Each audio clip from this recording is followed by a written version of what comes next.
Praise lord. దేవుని నామమునకు మహిమ కలుగును గాక. మహాగణుడు మహోన్నతుడైన యేసయ్య నామం పేరిట మీ అందరికీ ప్రత్యేకమైన వందనాలు తెలియజేస్తూ ఉన్నాను. ప్రార్థన. కృపామయుడా నీకు వందనాలు ప్రభువా. ఈ రోజున ప్రత్యేకముగా నీ మాట నీ వాక్కుని విని అయా నీ మాటలను జ్ఞాపకం చేసుకునే కృప మాకు దయచేయమని యేసయ్య నామమును అడుగుచున్నాము తండ్రి. ఆమె. దేవుని వాక్యంలోనికి మనం వెళ్దాం.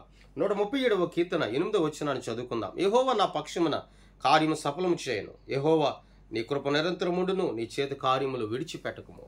ఈ మాట మన జీవితాల్లో నీరు కట్టి ఫలించునుగా. ఇక్కడ దావీదు అంటున్న మాట, యెహోవా నా పక్షమున కార్యమును సఫలము చేయ. నిజమే, ఎవరి మనసు ఆయన మీద ఆనుకుంటుందో, ఎవరు ఆయన ఎదుట విరిగి నలిగిన హృదయం కలిగి ఎదురు చూచుచుంటారు, ఎవరు ఆయన ఎదుట పరిపూర్ణమైన నమ్మికతో విశ్వసించి ఉన్నటువంటి నమ్మికతో ఎవరు దేవుని స్తుతిస్తారో, ఎవరు దేవుని సన్నుతిస్తారో వారి పట్ల దేవుడు కార్యములను సఫలం చేస్తాడు. 20:4 వచనములు అంటాడు కదా, నీ కోరిక సిద్ధింపు చేసి నీ కార్యములన్నీ నీ ఆలోచనలన్నీ కూడా ఆయన సఫలం చేసే దేవుడు అండి. ఒకసారి ఆలోచించు. నువ్వు ఒక మనిషికి చెప్పినప్పుడు మనుషుడు వాటిని నెరవేర్చలేడు, సఫలం చేయలేడు. ఎందుకంటే సమర్థవంతుడు కాదు. సమర్థవంతుడు ఎవరంటే నజరేయుడైన యేసయ్య. మత్తయి సువార్త 28వ చివరి వచనాల్లో వ్రాయబడి అన్నమాట, భూమి యందును పరలోకమందును సర్వాధికారము కలిగి ఉన్న దేవుడు అండి ఆయన. కార్యములు సఫలము చేయుటలో, పాపముల నుండి విడుదల చేయుటలో, రోత బ్రతుకును ఆ పరిశుద్ధమైన బ్రతుకుగా మార్చుటలో, హీనమైన స్థితిని ఉన్నతమైన స్థితిగా మార్చుటలో, అవమానకరమైనటువంటి స్థితిని ఆశీర్వాదకరమైన స్థితిగా మార్చుటలో, నిందలతో నింపబడి ఉన్నటువంటి స్థితిని ఇదిగో సంతోషంతో గంతులు వేయగలిగినటువంటి స్థితిగా మార్చుటలో ఆయన ఒక్కడే సమర్థవంతుడు. ఆయన లాంటి సమర్థవంతుడు ఈ లోకంలో ఎవరునూ లేనేలేరు.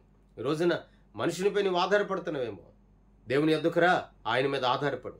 ఆయన కృప నిరంతరం ఉంటుంది నీ పక్షాన. ఆయన సన్నిధి నిరంతరం ఉంటుంది నీ పక్షాన. ఆయన కృప నిరంతరం నిలిచి ఉంటుంది నీ కుటుంబ పక్షాన. అందుకే ఏ అపాయం, ఏ తెగులు రాకుండా నీకు నాకు ఎల్లప్పుడూ కూడా ఆయన తోడై ఉంచున్నాడు. అందుకని ఇక్కడ దావీదు అంచాడు, నా పక్షాన ఆయన కార్యం సఫలం చేయను. మోషే కూడా ఇశ్రాయేలు ప్రజలతో అంచాడు, మీరు ఊరుకుండండి, మన పక్షాన ఆయన యుద్ధం చేయవాడు, మన పక్షాన ఆయన కార్యం జరిగించేవాడు.